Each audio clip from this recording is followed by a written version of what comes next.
시편 24편 1절 10절이고 영광의 왕이 누구시냐. 시편 24편 1절 10절이고 8절 말씀 7, 8, 9, 10절에 계속 나오는 한 단어가 있죠. 7절에 영광의 왕, 8절에 이 영광의 왕, 9절에 영광의 왕께서, 10절에 영광의 왕이 두 번 나오네요. 그래서 영광의 왕이 7절부터 10절까지 총 5번 나옵니다. 영광의 왕, 의의 왕, 평강의 왕, 민족들의 왕, 유대인들의 왕, 이스라엘의 왕, 성도들의 왕, 땅의 왕, 하늘의 왕, 성경 왕이 그 하나님이신 그 만군의 주, 왕이신 하나님에 대해서 많이 나오는데, 특별히 오늘 나오는 이 왕은 뭐냐면 영광의 왕이에요. 저희 교회에서 예전에 사경에 킹 시리즈를 한번 한 적이 있습니다. 근데 아마 제 생각에 그게 옛날에 해가지고, 지금 여기 계신 분들은 아무도 못 들었을지도 모르겠습니다. 제가 성경에 나오는 왕에 대해서, 예수 그리스도 왕에 대해서, 그 만왕의 왕, 이 왕에 대해서 하여튼 십몇 강 했어요. 그 왕에 대해서 한 적이 있는 기억이 나는데, 난 했다 그러고 듣는 사람들 언제 그러면은 언제 했다는 말이지 싶은데, 인터넷 홈페이지 있을 겁니다. 주제별 해보 있을 거예요. 주제별 아니면 특강이 있을 거예요. 그때는 제가 동영상을 안 찍었기 때문에 음성하고 문서 파일만 있는 걸로 있을 겁니다. 어쨌든 오늘은 시편 24편 영광의 왕이 누구시냐, 24편 8절 같이 읽습니다. 이 영광의 왕이 누구시냐, 강하고 능하신 주시요 전투에 능하신 주시로다. 그 주시로다, 주시로다 할 때 이 주가 이제 신약에는 주 예수 그리스도단 말이죠. 그 구약의 주시로다 할 때 그 주가 신약에서는 예수 그리스도다 이 말이에요. 이 영광의 왕이 누구시냐, 거의 다 우린 다 알죠. 나사렛 예수 그리스도, 부활하신 주 예수 그리스도라고. 십자가에 못 박혔던, 그리고 장사 지낸 바 되었다가 부활하신 주 예수 그리스도, 그분이 영광의 왕이시다 이 말이에요. 예. 시편 24편은 재림하신 주 예수님이 누구신지를 보여줍니다. 시편 22편이 메시아의 고난의 시편. 시편 23편은 교회 시대.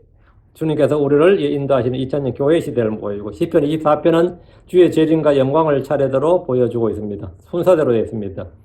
22편은 우리의 구원자로서 고난을 받고 대속하시는 그리스도에 관한 예언이시고, 23편은 양들을 인도하시고 보호하시고 모든 필요를 공급하시고 안전하게 지키시고 원수들을 정복하고 승리하게 하시며 우리를 주의 집으로 받아들여 영원히 거하게 하시는 주 예수 그리스도에 관한 예언의 시입니다. 시편 24편은 하늘에서 이 땅에 재림하신 영광의 왕, 강하고 능하시며 전투에 능하신 주에 관한 예언의 말씀입니다. 초림 때 주님은 영적 전투를 벌이셨습니다. 실제적 물리적 전투는 주님께서 아무하고도 전투라고 해봐야 아규 정도 한 거죠. 논쟁, 그 정도 꾸짖었다든가 이 정도지. 그리고 물리적 전투라고 한다면 성전에서 상을 뒤엎은 정도, 녹군으로 채찍을 만든 정도, 이 정도가 나지. 영적 전투를, 초림 때 주님 영적 전투를 벌였지 물리적 전투를 벌이지 않았습니다. 그는 자신의 죽으심을 통해, 그렇지만 주님께서 버리신 그 영적 전투는 어떤 전투냐? 자신의 죽으심을 통해 죽음의 권능을 가진 자 마귀를 멸하셨습니다. 엄청난 거죠. 그건 부활을 통해서 오 사망아 너희에서 오는 것이 어디 있느냐, 오 무덤아 너희 승리가 어디 있느냐라고 승리를 선언하셨습니다. 초림 때 주께서는 우리를 대적하고 우리를 반대하던 규례들을 손으로 기록한 것을 지우시고 그것을 길에서 지우사 그분의 십자가에 못 박으셨습니다. 이것이 승리죠. 그분은 못 박힌 십자가 안에서 정사들과 권능들을 벗기시고 그들을 이기시고 공공연히 그들을 구경거리로 삼으셨습니다. 이것도 승리죠. 재림 때 주 예수님은 그분의 천사들과 성도들과 함께 이 땅에 오십니다. 그분은 영광의 왕, 전투에 능하신 주로서 싸우시며 원수들을 멸하시고 성도들의 원수를 갚아주시고 보복하시고 그들 모두를 심판하십니다. 그리고 이 땅에서 한 왕국을 세우십니다. 그 왕국이 하늘의 왕국, 그리스도의 왕국 또는 메시아 왕국, 성도들이 흔히 말하는 이 천년 통치라서 천년 왕국, 밀레니얼 킹덤 이렇게 말합니다. 자, 본문을 보겠습니다. 1절입니다. 땅은 주의 것이요 또 거기에 충만한 것, 즉 세상과 그 안에 거하는 자들도 그러하니라. 예, 땅은 이게 차이예요. 실제 우리 성경 땅과 거기에 충만한 것이 주의 것이요 이렇게 번역되어 있죠. 근데 영어 킹덤 성경을 보세요. The earth is the Lord. 이렇게 땅은 뭐라고요? 땅은 주의 것이요. 이게 이렇게 정확하게 있는 그대로 딱 하는 게 저는 이제 바른 성경 번역이라고 봐요. 그래서 저는 이런 것 하나가 이제 그게 그 뜻 아닙니까 하면 그만이겠지만, 예. 제가 이렇게 하는 것은 정확하게, 우리가 좀 더 정확하게 공부하자는 의미예요. 땅은 주의 것이요 또 거기에 충만한 것, 즉 세상과 그 안에 거하는 자들도 그러하니라. 땅은 주의 것이요. 하나님은 하늘과 땅을 창조하시고 그 안에 있는 모든 걸 창조하셨습니다. 그분은 모든 것에 창조자이시며 소유주시다. 창조자이면서 소유주이시다 이거예요. 어떤 사람은 내가 작품을 만들었어요. 누가 이 펜을 만들었어요. 근데 이 펜을 팔아버리면 뭐가 되는 거죠? 만들어서 내가 이걸 만든 프로듀서 생산자는 맞는데 소유자는 아니죠. 소유자는 누가 소유자예요? 한 사람 거라고. 난 이걸 만든 사람은 아닌데 이 펜의 소유자는 맞아요. 이 폰은 내가 안 만들었지만 이 소유자는 나죠. 왜? 내가 샀으니까. 주님께서는 하늘과 땅의 모든 걸 창조자죠. 소유자는 누구예요? 아담에게 줬으면 아담이 이제 소유자가 되겠죠. 예. 근데 하나님께서는 창조자이시면서 누구 이걸 판 적이 없단 말이죠. 판 적이 없으니까 뭐죠? 소유자지. 근데 빼앗긴 적이 있다 그러면 된 거죠? 되찾아야 되죠. 그게 구속이에요. 잃어버렸다 그러면 뭐죠? 이거 내게 맞는데 잃어버렸어. 그럼 찾았단 말이에요. 그럼 뭐 그걸 구속이라고 그러고. 그러니까 주님께서는 모든 걸 창조하신 창조자, 크리에이터, 또 만들었다, 메이커, 생산자, 프로듀서. 주님은 소비자는 아니고요. 생산자인데 그것의 오너, 소유주다예요. 소유주. 그게 소유주라는 의미가 뭐냐면 롤드예요. 롤드. 롤드는 뭐냐? 지배권을 가지고 내 것이기 때문에 내 마음대로 할 수 있는 것. 그게 소유주란 말이죠. 땅은 주의 것입니다. 거기에 충만한 것도 주의 것입니다. 세상과 그 안에 거하는 자들도 주의 것입니다. 사람들은 이 사실에 대해서 무지합니다. 우리는 이 사실을 잊은 채 살거나 불신해서는 안 됩니다. 모세는 파라오에게 이 땅이 이집트 땅, 아니면 온 세상 모든 땅이 주의 것인 줄을 알게 했습니다. 출애굽기 9장 29절에 모세가 그에게 이르되 내가 도시에서 나가 곧바로 주를 향하여 내 손을 넓게 펼치리니 그리하면 천둥이 그치고 더 이상 우박이 있지 아니하리이다. 이로써 땅이 주의 것인 줄을 왕이 알리이다. 모세가 행하는 표적을 통해서 바로 네가 뭘 알아야 되느냐? 땅이 주의 것인 줄을 알리이다. 땅은 주의 것이다 이거예요. 바로 네가 자꾸 천자니 뭐 태양의 아들이니 뭐 신의 아들이니 너네 떠들고 난리시지만 바로는 신이 아니다 이거예요. 너는 여기서 아무것도 할 수 없지 않느냐 이거예요. 응? 그래서 하나님은 이걸 하신다 이거예요. 이로써 땅이 주의 것인 줄을 알리다. 이 말은 뭐예요? 땅의 지배권, 땅을 마음대로 완전 풀 컨트롤 할 수 있는 분이 뭐라고요? 바로 네가 아니라 주님이다 이거예요. 누가 창조주고 누구 소유자냐 이 말이에요.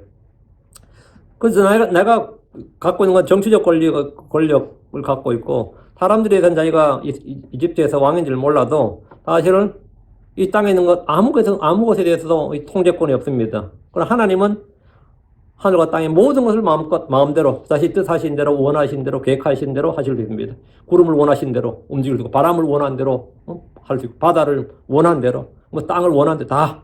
주께서는 이스라엘에게 땅이 주의 것이요 땅의 소출도 주의 것임을 알도록 율법을 통해서 첫 태생과 첫 열매를 주께 바치도록 했고 땅의 11조를 주님께 드리도록 했습니다. 이스라엘이 드린 헌물과 11조는 그것이 주께 받은 것이고 그것이 그 열매들을 자기 땅에서 나는 모든 것이 다 그 땅도 주의 것이고 주께 받은 것이고 그 열매들도 주의 것이고 주의 소유임을 알고 인정하도록 하는 겁니다. 그걸 레위기 27장 3절에 땅의 모든 11조고 땅의 씨나 나무 열매 11조는 주의 것이니 그것은 주께 거룩하니라. 그것은 주의 것이니 땅의 모든 11조 땅의 씨 나무 열매 11조는 주의 것이다. 그럼 구약이 아닌 신약이 되면 땅과 그것의 열매가 주의 것이 아니라 뭐 다른 누구의 것이 됩니까? 신약에서 마찬가지로 그 땅은 주의 것이에요. 땅의 열매도 주의 것입니다. 어느 시대든 땅은 주의 것이고 땅에서 나는 모든 것이 다 주의 것입니다. 그럼 땅의 왕국, 민족들은 누구의 것입니까? 땅의 주의 것입니다. 시편 22편 28절에 왕국은 주의 것이요 그분은 민족들 가운데서 다스리는 이시로다. 하늘도 주의 것입니다. 크리스천들은 주께서 값주고 사신 그분의 소유물입니다. 자, 땅의 첫 열매는 주의 것이에요. 모든 첫 소생, 첫 태생은 다 주의 것입니다. 크리스천들은 다 뭐죠? 첫 열매에 속한 자들입니다. 그러니까 크리스천들은 모두 뭐죠? 주의 것입니다. 율법에 따라도 율법을 적용해도 크리스천은 주의 것이에요. 크리스천들은 다. 왜? 내가 첫 태생, 첫 열매 종류에 속한 자단 말이죠. 고린도전서 6장 20절 주께서 값을 치르고 너희를 사셨느니라. 그런즉 하나님 것이 너희 몸과 너희 영으로 하나님께 영광을 돌리라. 그러니까 주님께서 사셨다. 주님의 소유가 됐다 이 말이죠. 우리가 주님의 소유가 됐다고. 그런즉 하나님의 것이 너희 몸과 너희 영으로 하나님께 영광을 돌리라. 에베소 1장 14절 이 영께서는 값주고 사신 그 소유물이 구속을 받을 때까지 우리의 상속 유업이 보증이 돼서 그분의 영광을 찬양하게 하시느니라. 값주고 사신 그 소유물. 크리스천들은 모두 하나님의 소유물이다. 이거. 세상과 그 안에 가는 자들이라는 말씀은 땅에 가는 모든 자들이 주의 소유라는 것을 밝히고 있습니다. 여기서 주의 것이라고 할 때 주는 십자가에 못 박혔던 주 예수 그리스도입니다. 이 구절은 스가랴 14장 9절과 연관되어 있습니다. 스가랴 14장 9절 뒤로 쫙 뒤로 넘겼어요. 스가랴 14장 9절. 스가랴는 말라기 바로 앞에 있어요. 스가랴 14장 9절. 또 주께서 온 땅을 다스리는 왕이 되시리니 그날에는 한 주만 계시며 그분의 이름도 하나만 있으리. 여기 봐. 주께서는 온 땅을 다스리는 뭐가 되신다? 왕이 되시리니. 왕이 되시리니. 주님은 지금도 사실 왕이지만 이제 실제로 왕국이 생기고 왕으로 등극하는 것, 왕권을 잡고 그건 뭐예요? 왕이 온 땅을 다스리는 왕이 되시리니 그날에는 그게 언제 천년왕국에는 이 말이에요. 천년왕국에는 그러니까 왕조국가에서 왕은 뭐죠? 모든 것이 소유주예요. 예. 고대나 중세 왕조국가에서 심지어 근대도 마찬가지고 그 땅과 거주민들이 왕의 소유였습니다. 그 한국도 대한제국이라고 그랬잖아요. 마지막 조선 왕조가 조선 왕조단 말이에요. 왕은 뭐죠? 속국의 의미가 있단 말이죠. 황제국이 아래에 있는 게 왕이니까. 그러니까 이제 조선도 독립국임을 선포하면서 황제국이 된 거예요. 그게 대한제국이야. 조선이 아니라 대한제국이라고. 한국은 드디어 제국이 된 거야. 조선이. 그 제국의 첫 번째 황제가 누구냐면 고종이죠. 누가 황제를 만들어줬죠? 일본이 만들어줬어. 그 대한제국이란 말도 일본이 만들어줬고 황제도 일본이 만들어줬고 그 조선을 드디어 독립국을 만들어준 거예요. 응? 그게 진짜 그 다음에 이제 일본이 날름 그 대한제국을 삼켰죠. 먹었지. 근데 그때 이등박 문의가 이토 히로부미 한 말이 그거잖아. 여기는 고종한테 한 말이 그거예요. 당신이 왕이고 황제인데 모든 게 당신 거, 이 조선 땅이 당신 건데 조선 시민들 누구하고 의논하고 할 게 뭐 있냐? 응? 대신들하고 의논한다는 말은 왜? 의회 민주주의가 아니단 말이죠. 여기는 뭐 당신 거다 이거예요. 당신이 한마디 하면 끝이는 그러니까 항복하면 항복인 거고 일본에 넘기노라면 넘기노라지 뭐 다른 말이 필요 없다. 그런데 이완용이 욕 먹는데 왜 고종 황제 욕 안 먹지? 욕은 누가 먹어야 되는 거예요? 이완용이 먹어야 되는 게 아니에요. 고종 황제가 먹어야지. 왜? 이완용이 땅이 아니라고. 이완용은 대신이고 이완용이 사인한다고 합병이 되는 게 아니에요. 고종 황제가 해야 합병이 되는 거지. 친아들 100명이 다 반대해도 소용없어요. 황제가 지금 끝나는 거고. 근데 한국 지금 이상한 데 가지고 맨날 을사오정 욕가지고 황제 욕 안 하대. 진짜 욕먹을 놈은 누구예요? 황제라고. 왜? 근대국가까지도 황제나 왕은 뭐래? 그 땅과 그 거주민들이 그 왕의 소유였다고. 왕실을 소유고 왕의 소유였어요. 입헌군주국은 아니지. 그때 이제 법이 바뀐 거니까.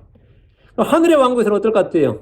마찬가지로 땅과 거기 있는 사람들은 다 왕이신 주의 것입니다. 그래, 그날에는 뭐라? 여기, 지금 스가랴 써요? 또 주께서 온 땅을 다스리는 왕이 되시리니 이 말, 이 자체가 온 땅을 다스리는 왕이 되시리니 이 말은 뭐죠? 온 땅과 거기 있는 충만한 것이 왕의 소유? 왕 아래 있는 것이 된다, 이거예요. 왕 아래 있는 것이 된다. 자, 2절. 그러니까 지금 시편 24편 1절 이야기는 스가랴 14장 7절, 스가랴 14장 9절과 연관된 말씀이다, 이거예요. 그거 딱 옆에다가 딱 적어 두시고, 예. 여기 관주에는 지금 어느 구절하고 연관시켜놨는지 모르겠는데, 이 관주를 무시하시고요. 이거를, 스가랴 14장 9절라고 적어 놓으세요. 예. 시편 24편 1절 옆에다가, 예. 2절.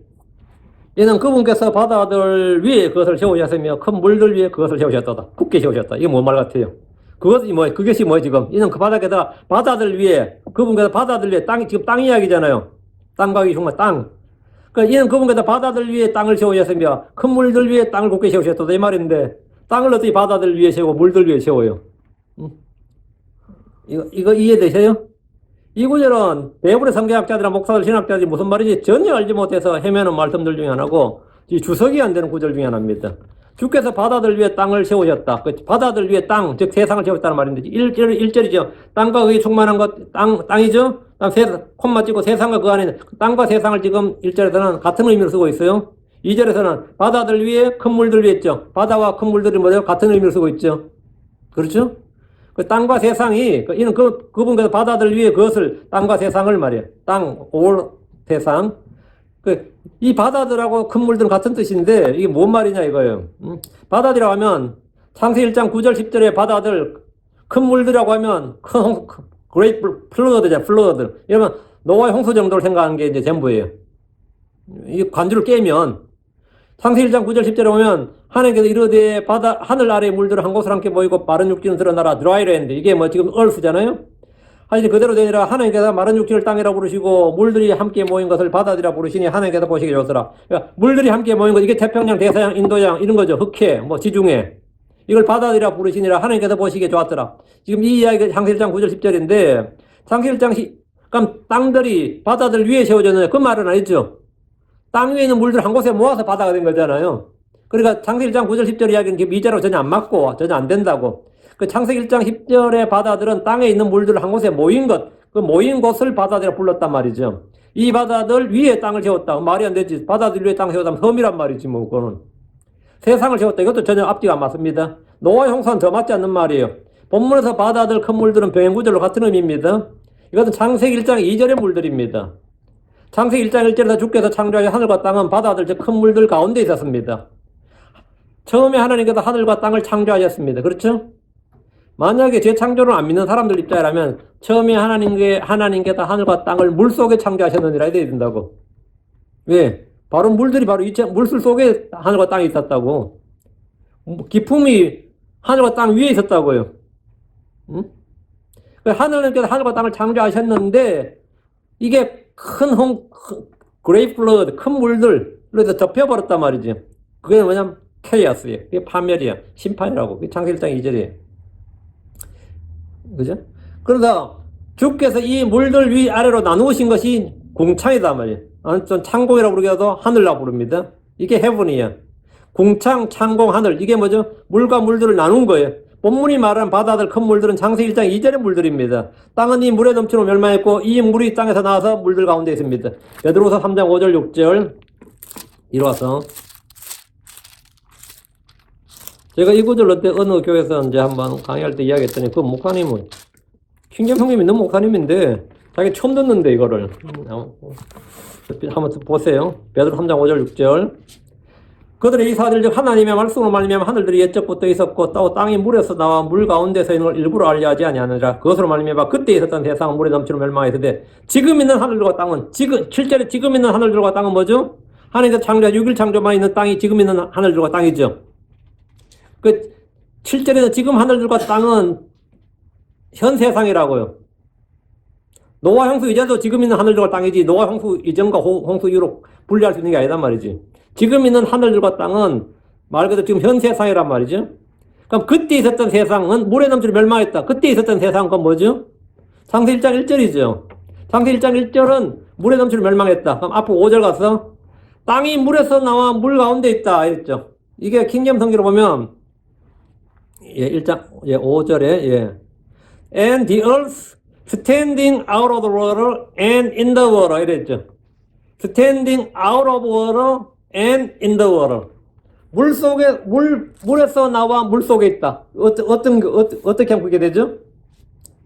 어떻게 하면 물에서 나와서 물 속에 있느냐고.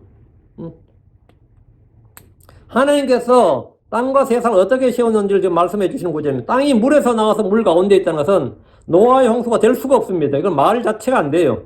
하나님은 땅과 세상을 바다들 위에 큰 물들 위에 굳게 세우셨습니다. 그럼 지금 창세기 1장 2절을 말한 겁니다. 지금 있는 하늘과 땅은 물에서 나와서 물 가운데 있고 땅을 덮었던 깊은 물들은 둘째 하늘 위에 있습니다. 3절 누가 주의 산속으로 올라가리요 또는 누가 그분의 거룩한 곳 안에 서리요 누가 주의 산속으로 주의 산속 into the hill of the Lord into 주의 산 속으로 들어가는 주의 산속 주의 산 안에 뭐 있든 속에 주의 산 안으로 들어가면 뭐가 있는 거예요 거기에 그분의 거룩한 곳 성전이 있다고. 그러니까 주의 산 속하고 그분의 거룩한 곳은 이것도 뭐 같은 말이에요. 지금 1절도 땅과 거기 충만한 것 세상과 그 안에 있는 것 이거 같은 말이고 2절도 바다들 위에 큰 물들 여기 같은 말이고 3절도 주의 산 그분의 거룩한 곳이 같은 말이에요. 이게 전부 다 이걸 병행구절이라고 합니다. 성경을 해석할 때 아주 쉬워요. 이거 앞뒤로 같은 말들이 지금 반복된단 말이죠. 그걸 다른 표현으로 썼단 말이지. 주의 산속으로 누가 주의 산속으로 올라가리요? 즉 또는 누가 그분의 거룩한 곳에 올라가리요? 이 말이죠. 지금 곳 안에 서리요. 이거죠. 여기서 말하는 주의 산, 주의 그분의 거룩한 곳이 어디 있느냐? 생각하면 간단하죠. 구약에서 주의 산 하면 시온산이죠. 구약에서 주의 산하면 광야까지 시대산이었고, 이제 이스라엘 땅에 들어와서는 주의 산하면 뭐죠? 성전산이, 시온산이에요. 그 주의 성전이 있는 시온산을 주의 산이라고 불렀습니다. 그분의 거룩한 곳이라고 하면 크게는 예루살렘 도시를 이제, 예루살렘 전체를 이제 그분의 The City of God, 하나님의 도성 해가지고 그분의 거룩한 곳이고, 좁게는 이제 시온산이 주의 성전을 말하는 거죠. 그래서 더 좁히면 성소가 되고, 더 좁히면 지성소가 되고, 그 주의 거룩한 곳이 된단 말이에요. 누가 주의 산속으로 올라가리요? 이에 대해서는 주를 경배하고자 하는 순례객들은 누구나 다 올라갑니다. 구약에서는 이스라엘 남자들은 다 올라가야 돼요. 1년에 3번 다 올라가야 돼요. 그분의 거룩한 곳에서 서는 사람들은 레위 사람들 그리고 제사장들입니다.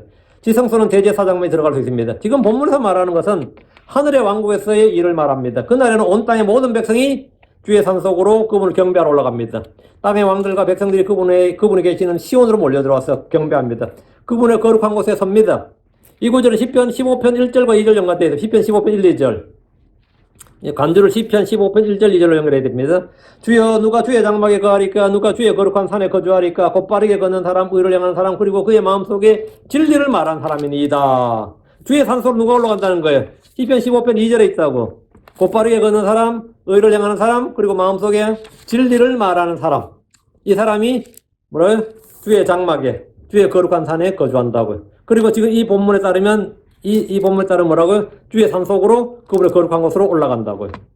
대환란 때 양으로 분류된 백성들은 하늘의 왕국으로 들어갑니다. 그들은 모두 주를 경배하기 위해서 주의 산으로 옵니다.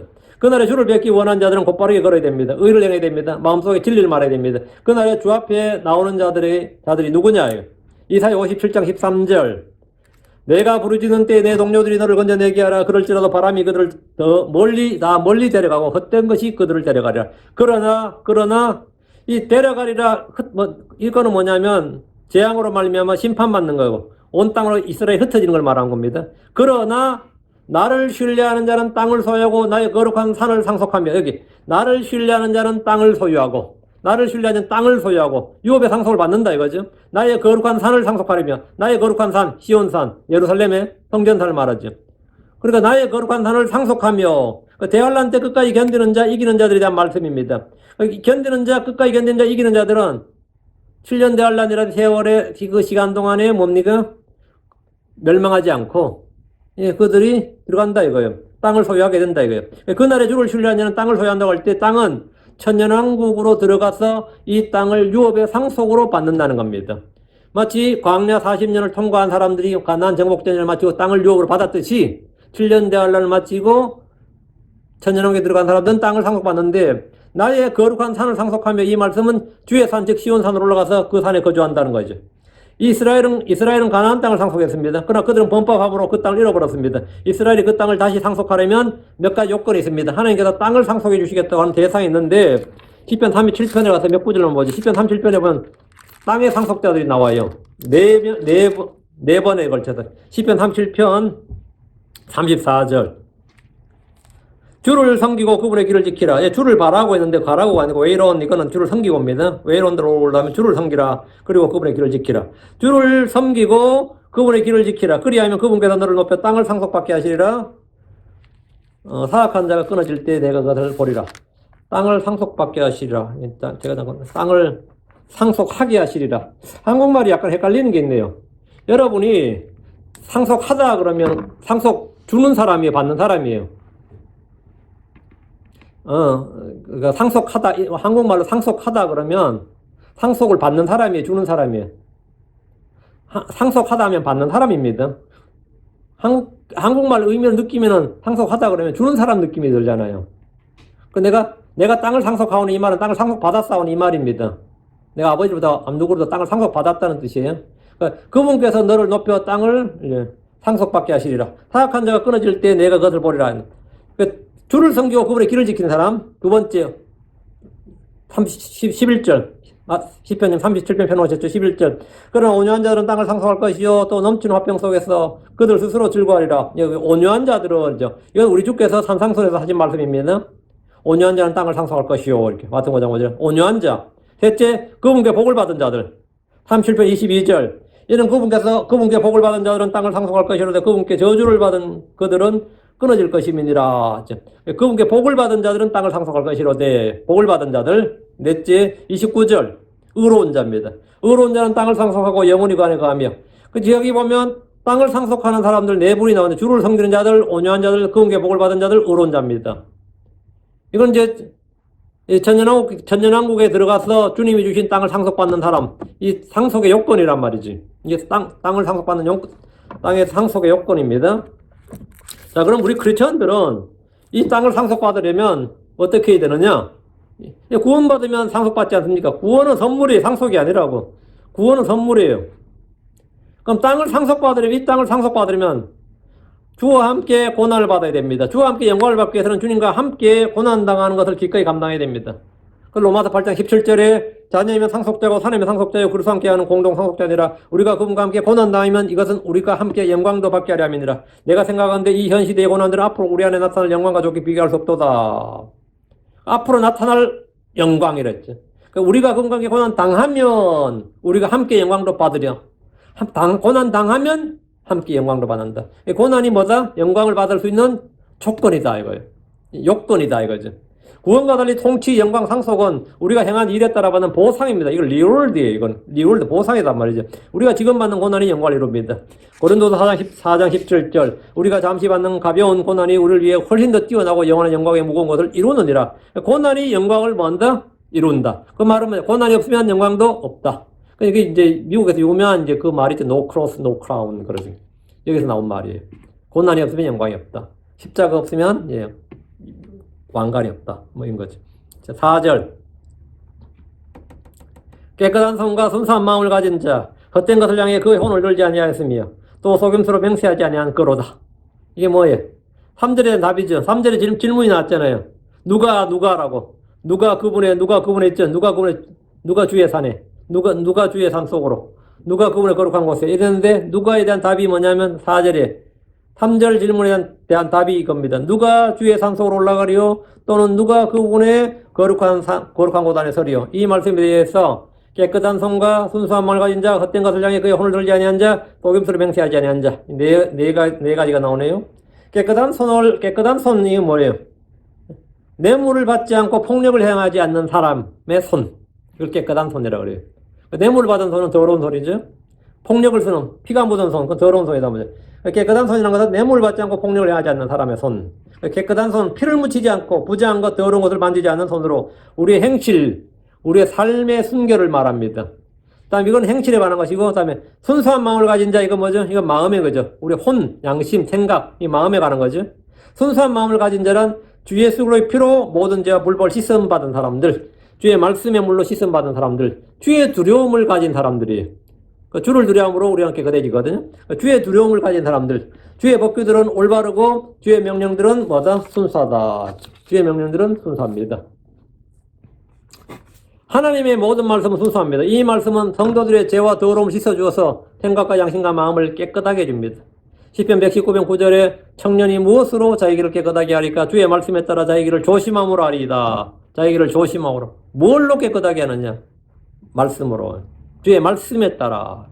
명령의 목적이 바로 이 순수한 마음이에요. 순수한 마음. 디모데 1장 5절에 이제 명령의 목적은 순수한 마음과 선한 양심과 거짓 없는 믿음에 나오는 사랑이거늘. 명령의 목적은 이거다. 그러니까 순수한 마음을 가진 자 할 때는 순수한 마음을 가진 자는 어떤 사람이냐 이거예요. 응? 하늘의 왕국에서는 마음이 깨끗한 자만, 마음이 순수한 자만이 이 하나님을 볼 수 있습니다. 천년왕국에서 우리 주 예수 그리스도 예루살렘에 계신 예수 그리스도를 만나러 갔을 때 예수님 얼굴을 한번 보려면 마음이 깨끗하지 않으면 예수님 얼굴을 볼 수가 없어요. 마음이 순수한 자만 예수님 얼굴을 볼 수 있어요. 거기 가서. 아니면 고개 숙이고 땅 쳐다봐야 된다고. 마태복음 5장 8절에 마음이 순수한 자들은 복이 있나니 그들이 하나님을 볼 것이기 때문이요 했죠. 마음이 순수한 자들은 복이 있나니 그들이 하나님을 볼 것이기 때문이요. 그래서 그들이 하나님 보이지 않는 분이라며. 하나님 어떻게 보죠? 하나님의 형상이신 예수 그리스도, 하나님 인격의 정확한 형상이시고 하나님 영광이신 예수 그리스도를 보는 겁니다. 그때는 얼굴과 얼굴 맞대고 보는데 누가 하나님을 본다고요? 마음이 순수한 자들은 본다고. 마음이 순수한 자들은 그 마음 양심에 그리기면 사람은 예수님과 얼굴을 마주할 수 있는 거지. 그렇지 않은 사람들은 예수님을 못 보는 거죠. 마음이 순수한 자들은 이제 마태복음 5장에 나오는 복이 있나니 할 때 우리 딱 이게 와닿죠. 아, 이게 왕국에 관련된 말씀이구나, 이게. 사람의 양심과 생각, 마음이 깨끗하게 되고 순수하게 되려면 그리스도의 피, 순수한 말씀의 물이 필요합니다. 그리고 또 한 가지는 바로 성령을 통해 진리에 순종하는 겁니다. 진리에 순종하는 것. 베드로전서 1장 22절에 너희가 성령을 통해 진리에 순종함으로 너희 오늘 깨끗하게 하여 거짓 없이 형제를 사랑하기 이르렀으니 순수한 마음으로 뜨겁게 사랑하라. 그날의 순수한 마음을 가진 자는 주의 산속으로 올라가고 그분의 거룩한 곳에 섭니다. 다시 4절입니다. 4절. 헛된 것을 향해 그의 손을 들지 아니하며 헛된 것을 향해 그의 손을 들지 아니한 사람이 뭐라고요? 3절의 답이라면 주의 산속으로 올라가고 주의 거룩한 곳에 들어간 사람이라고. 헛된 것들 향해 그의 손을 들었다. 혼을 들었다. 마음을 들었다. 눈을 들었다. 어때요? 헛된 것이라면 첫째가 뭐죠? 성경에서 말하는 헛된 것 하면 우상숭배입니다. 우상은 헛된 것입니다. 우상은 헛된 것이. 이스라엘은 우상을 향해 그의 혼을 들었습니다. 마음이 그쪽으로 쏠렸고 그의 혼을 그쪽으로 들었다고. 민족들의 신들에게 절하고 경배했습니다. 하늘의 해와 달과 별들에게 음료운 물을 부었고 산당들에 올라가서 그걸 쳐다보고 그랬습니다. 이런 것이 헛된 것을 향해 그의 혼을 든 것이라면 신약의 크리스천들에게는 어떻게 적용되죠? 신약에서 우상숭배, 헛된 것, 우상숭배 뭐냐? 예, 헛된 영광을 추구하지 말할 때 헛된 것이 뭐냐고요? 탐욕입니다. 탐욕, 색욕, 육신의 정과 욕심, 부정한 것들은 모두 우상숭배입니다. 그런 것들을 얻기 위해서 혼을 쏟는 것은 헛된 사람입니다. 땅에 있는 지체들을 죽이고 육신의 정과 욕심을 십자가에 못 박는 사람들은 헛된 것이 아니라 참된 것을 향해서 그의 혼을 듭니다. 다시 4절. 속임수로 맹세하지 아니한 그로다. 속임수로 맹세하지 않은 그 사람. 율법은 거짓 맹세하지 말라, 헛된 맹세하지 말라 이렇게 하지만 신약에서는 어떤 맹세도 하지 말라고 합니다. 속임수로 맹세하는 자는 저주를 받습니다. 어느 시대에서나 속임수로 맹세하지 않은 자가 주의 집, 주의 산, 주의 거룩한 곳에 들어가거나 맹세하지 않는 자가 주의 산, 주의 집, 주의 거룩한 곳에 들어가서 설 수 있습니다. 그럼 속임수로 맹세하는 자는 절대로 어느 세대, 구약이든 신약이든 뭐 어느 세대든 들어갈 수 없습니다. 5절. 그가 주께 복을 받을 것이요. 또 그 구원에 하나님께 의를 받으리라. 또 그 구원, 그가 할 때 지금 이거는 4절에 나오는 바로 그 사람이죠. 4절에 나오는, 연결이 쫙 다 된 겁니다. 2, 3, 4절 연결되어 있어요. 그가 주께 복을 받을 것이요. 주께 깨끗한 손, 순수한 마음, 헛된 것을 향해 손을 들지 않는 사람, 속임수로 맹세하지 않는 사람, 그 사람은 주께 복을 받을 것이요. 또 그 구원에 하나님께 의를 받으리라. 의를 받으리라. 의. 이거 뭐죠? 율법의 행위의 의고 있죠. 믿음의 의가 아니라. 그가 주께 복을 받을 것이요 할 때 그가 누굽니까? 4절에서 언급된 깨끗한 손과 순수한 마음을 가진 자, 헛된 것을 향해 그의 혼을 들지 않는 자, 속임수로 맹세하지 않는 자가 주께 복을 받습니다. 여기서 특징은 철저히 뭐에 중심을 두고 있어요? 행위에 중심을 두고 있죠. 그 다음 행위에 중심을 두고 있습니다. 구약에서 복은 뭐와 연결되어 있어요? 구약에서 복하면 뭐가 연관되어 있어요? 율법 준수지. 구약에서 모든 복은 율법과 연관되어 있습니다. 율법 준수와 연관되어 있어요. 신약에서 복은 뭐와 연관되어 있어요? 예수 그리스도, 믿음에 근거합니다. 믿음과 연관되어 있어요. 대환란 때는 복은 뭐와 연관되어 있어요? 믿음과 행위가 함께 동반되어야 됩니다. 그날에 행함이 없는 믿음은 죽은 겁니다. 대환란 때는 행함이 없는 믿음은 죽은 것이에요. 하늘의 왕국에서는 아무도 믿음을 요구하지 않습니다. 하늘의 왕국에서, 천년왕국에서, 메시아 왕국에서, 그리스도 왕국에서는 아무도 어떤 사람에게도 믿으라 하고 믿음을 요구하지 않습니다. 왜 그렇죠? 주 예수님과 그분의 천사들, 그분의 성도들이 이따에서 활동하고 있는데 믿을 수 없다든지 믿어지지 않는다든지 믿을 수 있는 증거를 보여라 이런 말은 완전 헛소리에 지나지 않습니다. 그건 있을 수 없는 말이에요. 주 예수님을 믿으십시오. 예수님 보여줘. 예루살렘 가봐 그렇지. 천사가 어디 있어? 천사들이 왜 없어요? 부활한 성도들이 어디 있어요? 땅에 있잖아요. 영광스러운 몸 올리고 땅에 있잖아요. 그날에는 누가 믿으라 그러면 복을 믿으라 그러면 믿으라 할 일이 있을 수가 없는 거지. 그날엔 주를 아는 지식이 물들이 바다를 덮음같이 충만할 것이기 때문에 누구에게도 믿음을 요구할 수 없다가 믿음을 요구할 필요가 없습니다. 그래서 성경이 뭐라 해서요? 하박국 2장 14절에 물들이 바다를 덮는 것 같이 주의 영광을 아는 지식이 땅에 가득하리로다 했습니다. 그날에 필요한 것은 오직 뭐다? 행위입니다. 천년왕국에서는 오직 뭐가 필요하다? 행위가 필요하다고요. 주를 아는 지식이 충만하고 주님을 볼 수 있고 천사들도 볼 수 있고 부활한 성도들도 볼 수 있고 하늘에 내려온 사람도 다 볼 수 있는데 그날에 가면 천년왕국의 성도들이 필요한 것은 오직 뭐냐? 행위다 말이에요. 행위. 지금 이 시대의 구원의 요건이 오직 믿음이라고 한다면 하늘의 왕국에서의 구원의 요건은 오직 행위입니다. 이게 이제 이단 났다 그죠? 응? 이 뭐 장로교 일반교회에서 상상도 못할 말이지. 응? 이 킹제임스 성경 믿는 교회 목사님들도 전 시대의 전 교회는 전 뭐뭐는 뭐 오직 믿음 오직 은혜입니다. 이러거든요. 응? 뭐 다 그러지 뭐 안 그런 사람 여러분 찾아보세요. 응? 그 천년왕국에서 무슨 오직 믿음 오직 은혜냐고. 천년왕국에서 무슨 오직 믿음 오직 은혜냐 그러면 오직 믿음 오직 은혜래요. 아무도 오직 믿음 오직 은혜로 구원받지 뭐 행위로 구원받았다고 뭐 또 그러잖아요. 응? 천년왕국에서는 믿으라 그러면 안 돼요. 믿으라 그런 놈이 나쁜 놈이야. 복음 전하면 안 돼. 대언을 하면 안 된다고. 대언은 그친다고. 지식도 그친다고. 그날이 오면 그때가 되면 뭐라고? 지식도 그치고 언어도 방언도 그치고 타언어도 그치고 예언도 그치고. 그럼 구약이나 신약에서 적용하면 안 되죠, 당연히. 그날에 그친다. 지식도 그치고 대언도 그칩니다. 주의 영광을 아는 지식이 땅에 가득하기 때문입니다.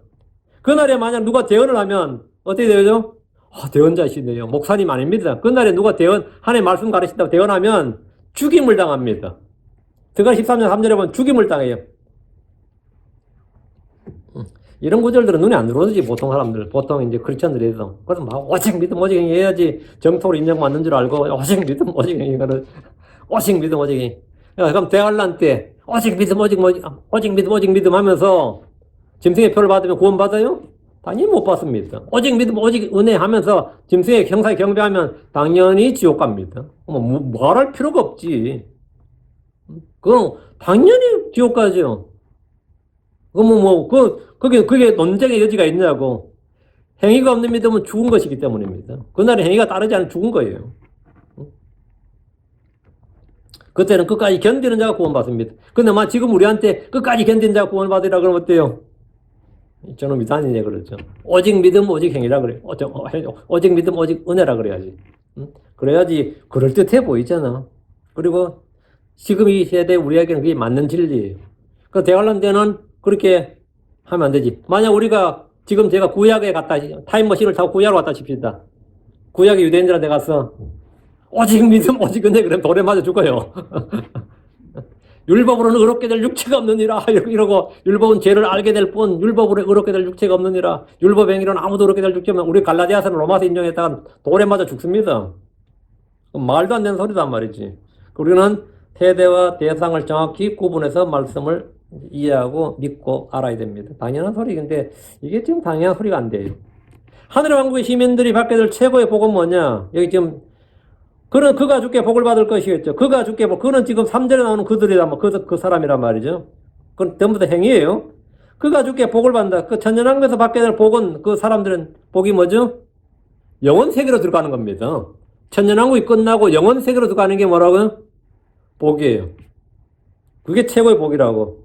지금은 하늘과 땅이 불타고 큰 신왕자 심판, Great White Throne Judgment.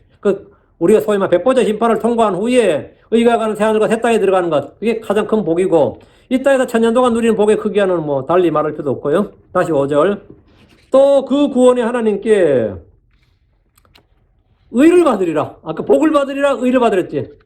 복을 받는 게 최고의 복이 뭐냐? 의를 받는 거예요. 의롭다고 인정받는 거란 말이지. 구약의 유대인들은 율법을 행함으로 하나님께 의를 받았습니다. 율법을 행한 자가 뭐라고요? 의를 받았어요. 하나님께. 이 율법을 행한 자는 모세가 이르되 율법을 행한 자는 율법을 산단 말이죠. 율법은 듣는 자가 그렇게 된 것이 아니라 행한 자가 그렇게 되라 그랬죠. 그러니까 구약에서는 율법을 행하는 자가 의를 받았고 신약 성도는 율법의 행위와 상관없이 예수 그리스도의 복음을 믿음으로 하나님의 믿음의 의를 받았고요. 만약 우리가 구약의 유대인들에 가서 율법 행위와 상관없이 믿음으로 그렇게 된다고 하면 그는 돌에 맞아 죽습니다. 그는 의심할 필요도 없이 이단입니다. 반대로 지금 크리스천들에게 율법을 지켜야 한다고 주장하면 그는 사입이 이단입니다. 자, 하늘의 왕국에서는 주를 섬기되 마지막에 사탄의 반역에 참여하지 않아야 됩니다. 깨끗한 손과 순수한 마음을 가지고 헛된 것을 향해 손을 들지 않고 속임수로 맹세하지 않으면 그는 구원의 하나님께 의를 받습니다. 그럼 영원세계로 들어간다고요. 하늘의 왕국에서는 성전 예배도 있고 안식일도 있고 월삭 준서도 있고 절기 준서 같은 율법이 다시 지켜집니다. 이런 진리는 현재 대부분의 신약교회들에서 이 교회들에서 전혀 언급도 되지 않는 숨겨진 진리, 잃어버린 진리입니다. 그럼 우리 교회에서는 뭐예요? 상식이고요. 하나님의 말씀을 공부하면서 역사와 예언조차도 구분하지 않고 모두 현재의 크리스천들에게 적용해버린 것은 오류일 뿐입니다. 그거는 진리가 아니라 오류예요. 아무리 성경 말씀일지라도 그건 오류다. 6절입니다. 이것이 그분을 구하는 자들 곧 내 얼굴을 구하는 자들의 세대로다. 오 야고바 셀라. 이것이 그분을 구하는 자들. 씩 구한다. 주를 구하라. 주를 찾으라. 그분을 구하는 자들 곧 내 얼굴을 구하는 자들의 세대로다. 야고바 셀라. 오 야고바하고 오 제이콥하고 다 나왔죠. 오 야고바 하면 이건 누구한테 한 말이에요? 대상이 이스라엘이죠. 셀라 하면 뭐냐? 주의 재림이지. 이 구절 역시 재림의 문맥이고 이스라엘에 관련된 겁니다. 그분을 구하는 자들의 세대, 내 얼굴을 구하는 자들의 세대란 말은 대환란 때 남은 자들 끝까지 견디고 이긴 자들의 세대를 말합니다. 주 예수 그리스도를 그들의 왕으로 영접한 야곱이 그 이스라엘이 여기 해당됩니다. 주 예수님의 죽음부터 지금까지 야곱은 단 한 번도 주 예수님을 구하지 않았습니다. 내 얼굴은 그분, 즉 주 예수의 얼굴을 구하는 자들이란 말입니다. 어떤 여기 UCLA 정치학과 나왔고 그 다음 대학원은 하버드에서 로스쿨을 나왔는데 변호사 안 하고 지금 이 유튜버를 해요. 캘리포니아에 살다가 얼마 전에 텍사스로 이사를 갔는데 캘리포니아에서 세금이 너무 비싸고 해가지고 텍사스로 이사를 갔는데 지금 여러분 유튜브 찾으면 그분 정말 유명한 사람입니다. 유대인인데 항상 머리에 이거 쓰고 달래. 유대인들 쓰고 있는 거 보셨죠? 근데 그거 왜 쓰냐 뭐랄까 하나님의 명령을 지키기 위해서 이러더라고요. 그 하나님의 명령을 지키는 사람들이란 뜻이래. 그게 그 머리에 쓰는 사람들이 유대인들 중에서 유대인으로 다 쓰는 거 아니잖아요. 그 쓰고 다니는 사람들은 그 머리에 이렇게 쓰고 다니는 사람들은 자기들끼리 그 중세 어떤 랍비가 그 정한 규례인데 성경에 나온 규례도 아니고 뭐 고대 탈무드에 나온 것도 아니고 중세에 어떤 랍비가 이제 유대인들한테 한 저거래요. 그래서 하나님의 계명을 더 열심히 지키고자 하는 자들을 이제 구분하는 거죠. 그래서 그 사람은 젊은 사람인데 뭘 그걸 쓰고 다니면 하나님의 명령을 지키는 사람들 자기는 그거 그래가지고 이제 어느 초등학교 와서 애들하고 이제 이야기하면서 질문과 답변하는데 그러니까 아저씨 쓴 거 뭐예요 하니까 이제 그 설명을 할 거 아니에요. 하나님의 명령을 우리는 잘 지키기 위해서 하나님의 명령을 잘 지키는 사람들한테 뜻으로 하나님의 명령을 지킨다 이렇게 그 초등학생이 3학년 4학년쯤 되어버렸는데 하나님 하나니까 지저스 그런 거예요. 얼굴이 탁 변하는 거야 순간적으로. 이 사람들은 뭐야? 그렇게 율법을 지키는 이 사람은 예수를 하나님 생각 안 하잖아. 예수는 어지간 사람이지. 그 유대인들에게 예수는 사람이지 하나님이 아니거든요. 그 애가 얘는 이제 크리스천이니까 애는 우리 하나님 명령 잘 지킨다. 하나님 하는 게 나오니까 애가 지저스 하니까 이거 어쩔 줄 모르지 뭐. 그 유대인들은 이 하나님의 얼굴 구하지 않는다고 내 얼굴을 구하는 자들 세대로 되는데 내 얼굴을 그분 즉 주 예수의 얼굴 구하는 자들이란 말인데 주 예수를 구하고 그 얼굴을 구하는 것은 언제? 오 야곱아. 야곱 지금 구하면 제일 좋죠. 그럼 그 야곱이 지금 구하면 그 야곱은 야곱이 아니라 뭐가 된 거죠? 헬라인은 유대인이나 예수 믿으면 크리스천이 되는 거죠. 예, 새로운 백성, 새로운 창조물이 되는 거고. 이제 야곱은 그냥 야곱이에요. 오 야곱이란 말은 그 대상이 이스라엘이라는 거예요. 이스라엘은 사실을 분명히 지금 말해주고 이 셀라란 말이 들어가는 식구는 모두 재림하는 말씀입니다. 이건 뭐 제가 여러 번 말씀했고요. 자, 7절입니다. 너희 머리들을 들지어다 오 너희 문들아. 너희 할 때 너희는 뭐냐? 너희 문들아 오 너희 문들아. 너희는 들릴지어다 오 너희 영존한 문들아. 또 영광의 왕께서 들어가시라. 드디어 나왔네. 또 영광의 왕께서 들어가시라. 영광의 왕께서 어디로 들어간다는 거예요? 예루살렘으로 들어가신다 이거예요. 그리고 성문 안으로 들어가신다. 너희의 머리들을 들지어다 오 너희 문들아. 이 말씀은 예루살렘으로 들어가는 이 성문들은 모두 들어올린다 이 말입니다. 그래서 성문들이 요즘 성문들은 보통 어떻게 되죠? 안팎으로 열죠. 이렇게 문을 이렇게 열잖아요.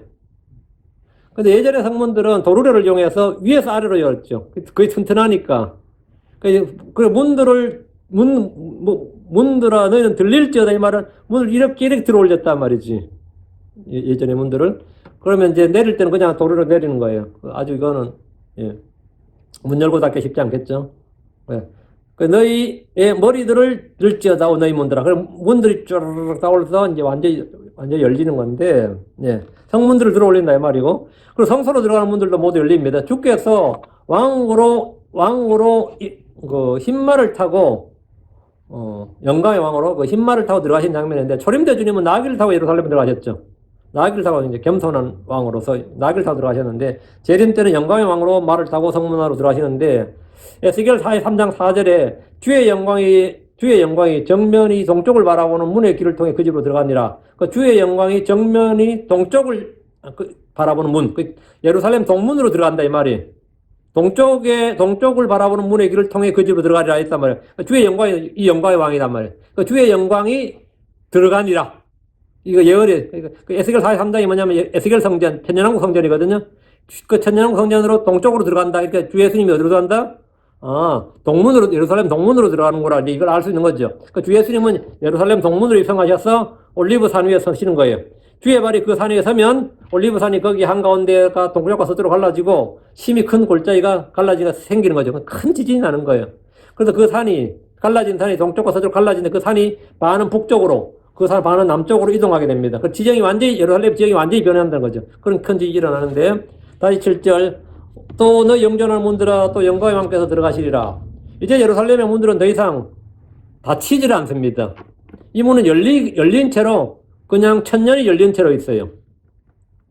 외적들의 노략당하거나 부서질 일이 없는 문입니다. 왜? 예루살렘의 안전을 위해 성문을 굳게 닫고 파수꾼을 채울 필요도 없습니다. 성문은 매일 20시간 계속 열어두어도 아무런 문제가 없습니다. 이건 마치 우리가 외출할 때 집에 문을 활짝 열어놓고 하는 거나, 가게 주인이 가게 문을 활짝 열어놓고 하는 거나, 24시간 활짝 열어놓고 하는 거랑 똑같아요. 우리 외출할 때 집에 문을 잠그죠. 왜? 도둑들지 모르니까. 요즘 뭐 그렇게 도둑들이 많다대 여기는. 이제 경찰들이 손 놔버린 거죠. 지난번에 그 사건 때문에. 그래서 이제 이 도둑들도 이제 그걸 아는 거예요. 그리고 웬만큼 뭐 사고 쳐도 이제는 뭐 괜찮은 거예요. 지금 미국 치안이 완전히 남미 수준으로 지금 떨어지고 있어요. 예전에 경찰국가, 여기 미국이 경찰국가였는데 경찰권을 확 약화시켜 놔가지고, 지금 뭐 말도 못하나 보던데, 아유, 그 휴턴의 자매님도 뭐 도둑이 들끓어 미치겠다고. 거기는 또 텍사스는 보수당 저거 공화당 정권 아닌가? 근데 자연님 살던 그 동네가 다 민주당이랍니다. 인구가 변화된 거예요. 하도 밀려와가지고. 그래가지고 막 도둑이 그렇게 들끓는다는 거예요.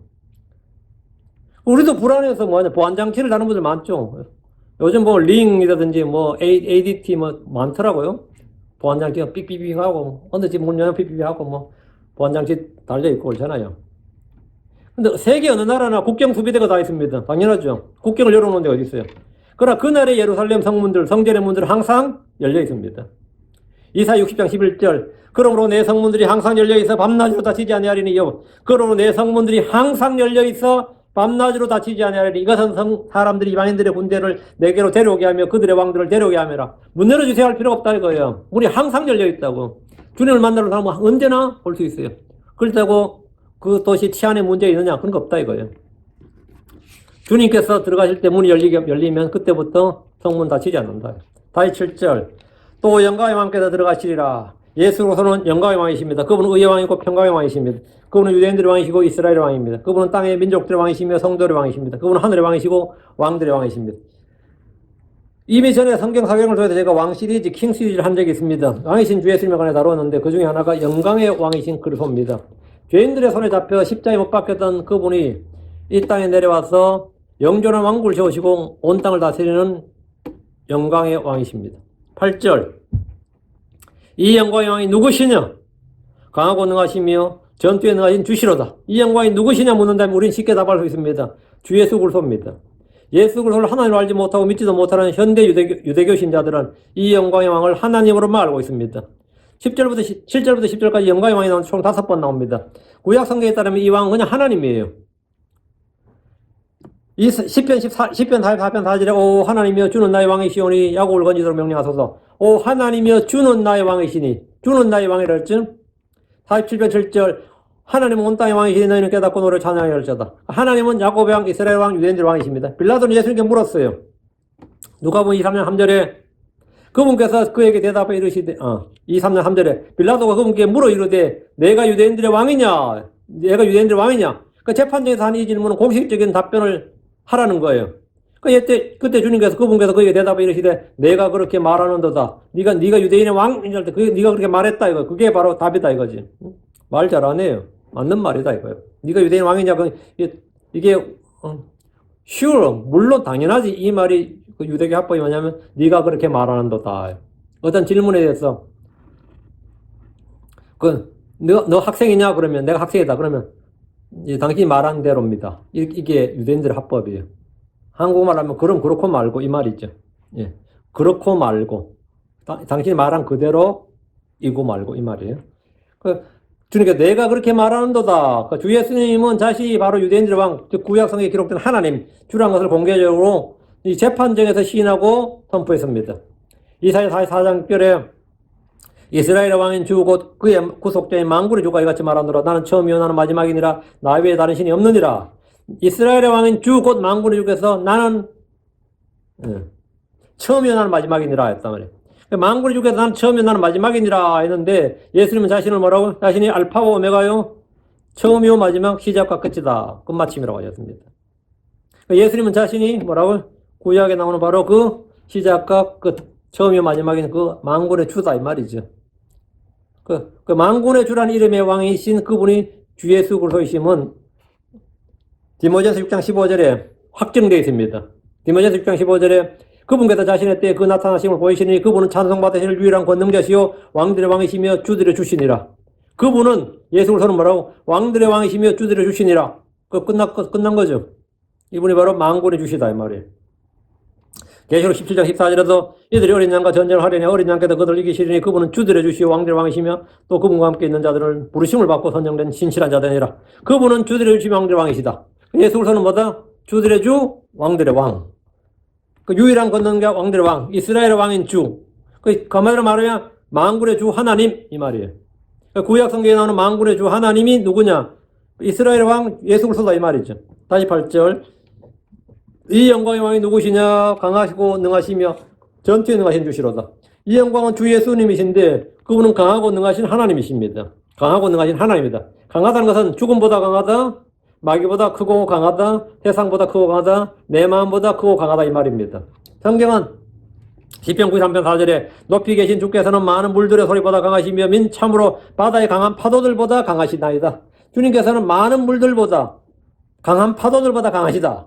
주님은 원수들보다 강하시고 우리를 강하게 하시는 분입니다. 하나님의 약하심이 사람들보다 강합니다. 고린도전서 10장 22절에 우리가 주의 질투를 일으키겠느냐? 우리가 그분보다 강하냐? 아니 강하지 않죠. 전투에 능하신 주시로다 했는데 우리말로 능하다고 번역된 이 말이 mighty입니다. 여기서 전능자비 almighty가 되는 거죠. 근데 우리말에 능하다 이 말은 한국말 사전으로 하면 좀 그래요. 한국말에서 능하다 이 말은 능숙하다는 뜻이에요. 서투르지 않고 익숙하다는 뜻이지. 참 그 사람 거기 능해요. 말에 능해요. 그건 뭐죠?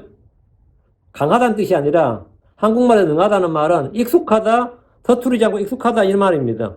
성경 본문이 말한 mighty는 뜻이 뭐냐? 그 말이 아니고 힘이 있고 강력하다는 뜻입니다. 강하고 강력하시며 이렇게 번역하려니까 좀 그랬는지 강하고 능하심에서 왜? almighty가 전능이니까 그 mighty가 능하시나면 좀 말이 짝이 좀 맞아 들어가잖아요. 그러니까 능하신도 우리한테 맞는데 이 국어사전하고 좀 안 맞아 들어가는 그러니까 성경적 용어로 우리가 재정립해야 됩니다. 우리 국어사전에 꼭 매일 필요는 없어요. 국어사전에 그런 뜻이 아니라고 해서 우리말이 그게 그 뜻이 아니잖아요. 우리는 성경적 용어 의의 데피니션을 재정립해야 됩니다. 그리고 성도들은 그걸 가르치고 우리가 그렇게 알아야 됩니다. 마이티는 뜻이 뭐냐? 강력한 힘이 있다는 뜻입니다. 주 하나님 호칭 중에 하나가 뭐죠? 마이티 원이에요. 강력하신 분, 강력한 자. 근데 우리말로 그냥 능하신 분이라 번역했는데 전능자는 almighty죠. strong and mighty Lord. 그 뭐냐? 강하시고 강력하신 주. 그분 전투에 강력한 분입니다. 전투에서 강력하다는 말은 전쟁이 그분께 속해 있으며 모든 전쟁에 승리하시는 분이라 이 말입니다. 많은 이들이 기독교의 하나님은 사랑과 은혜의 주 하나님이라는 인식을 하지만 사실 성경의 주 하나님에 대한 주된 계시는 전쟁의 하나님입니다. 성경의 하나님은 전쟁의 하나님이에요. 전쟁의 하나님. 그분은 싸우시고 정복하시고 승리하시고 원수들 멸하시고 심판하시는 전쟁의 하나님. 이게 창세기부터 계시된 하나님이에요. 주 예수님은 강하십니다. 주께서는 짐승과 거짓된 자를 산채로 잡아다 불옷에 던지시는 분입니다. 전능자의 큰 날에 주님 원수들을 모두 죽이시는 분입니다. 계시록 19장 21절에 그 남은 자들은 말 타신 분의 칼 곧 그분의 입에서 나온 칼로 죽임을 당하나니 모든 날짐승이 그들의 살로 뼈를 채우더라 했습니다. 출애굽기 15장 3절에 주는 전사신이 주가 그분의 이름이로다. 주가 그분의 전사이신, 그러니까 강하고 능하시며 전투에 능하신 주, 그 전사, 주가 그분의 이름이다 말이에요. 원수를 멸하심으로 주께서 자신의 영광을 드러내시고 모든 것 위로 높임을 받으시기에 그분은 영광의 왕, 영광의 주라 불립니다. 9절 오 너희 문들아 너희 머리를 들지어다 너희 영존한 문들아 곧 너희 머리를 들지어다 영광의 왕께서 들어가시라. 반복이죠. 7절의 반복이죠. 너희 문들아 이제 예루살렘의 성문들을 말하고 더 넓게 말하면 주께서 행진해 가시는 모든 도시의 문들은 다 열립니다. 주님을 막을 수 있는 길, 주님을 막을 수 있는 길과 문은 없습니다. 모든 길에서 주님이 가실 때는 문이 다 열립니다. 그분을 막아서거나 걸음을 멈출 수 있는 문들은 없습니다. 너희 영존하는 문들아 이 문은 성전의 문입니다. 천년왕국의 성전의 문들을 영존하는 문이라고 합니다. 예루살렘 성문이나 성전문은 더 이상 닫히지 않고 항상 열려 있습니다. 주께서 오실 때 하늘의 문도 열립니다. 영광의 왕께서 들어가시라. 재림의 주께서 예루살렘 안으로 들어가시고 왕자에 앉으시는 걸 말합니다. 그분은 자신의 왕자에 앉으시고 성전을 거처로 삼으십니다. 10절 영광의 왕인 이 영광의 왕이 누구시냐? 만군의 주 곧 그분께서 영광의 왕이시로다. 셀라. 만군의 주 곧 그분께서 만군의 주 곧 그분이 누구냐고? 예수 그리스도라고요. 이 영광의 왕이 누구신지 알지 못하는 분들이 많습니다. 그날에는 땅의 모든 사람이 그분이 누구신지 압니다. 만군의 주 곧 그분께서 영광의 왕이십니다. 그분은 이 땅에 자기 위에 종의 형체를 취하시고 사람들의 모습이 되셨던 그분, 아브라함의 씨와 여자이시였던 주 예수 그리스도입니다. 만군의 주 곧 그분께서 영광의 왕이시란 말씀은 주 예수님이 만군의 주이신 하나님이란 겁니다. 구약에 계시던 영광의 왕 만군의 주 하나님이 바로 이 땅에 육신 입고 사람의 모습을 하고 오신 주 예수 그리스도라는 사실을 크리스천들은 알고 유대인들은 모르고 무슬림도 모르고 알지 못합니다. 그러나 그날에는 온 땅의 모든 민족, 땅의 모든 사람들이 주 예수님이 영광의 왕이시고 만군의 주이심을 알고 믿고 자기 혀로 고백합니다. 자백합니다. 그래서 하나님께 영광을 돌리는 거죠. 영광의 왕이 통치하시는 영광스러운 왕국이 뭐냐? 예, 하늘의 왕국입니다. 이게 바로 시편 24편의 내용 이야기입니다. 그래서 오늘은 영광의 왕께서 들어가시로다. 영광의 왕이 누구시냐? 영광의 왕이 누구시냐? 8절과 10절에 영광의 왕이 이 영광의 왕이 누구시냐? 이 영광의 왕께 들어가신다 했는데 영적으로 적용하면 이 영광의 왕이 우리 마음에 들어오신다, 뭐 우리 삶 속에 들어오신다 이런 식으로 이제 적용하는 거죠.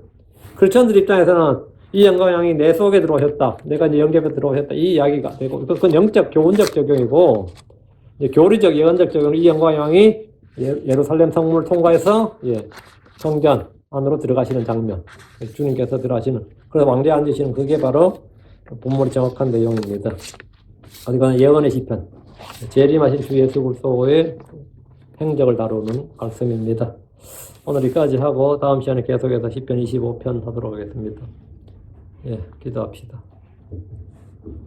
위대하시고 오르가인 주 하나님 감사합니다. 하나님께서 은혜 주셔서 오늘 주의 말씀을 선포했습니다. 선포한 모든 말씀들이 듣는 혼들 마음에 깊이 다가오게 하시고 우리 주님께서 우리를 위해서 행하신 일들을 저희가 기억하고 알고 믿을 뿐 아니라 또 주께서 앞으로 우리를 위해서 행하실 일들도 알고 믿기를 원합니다.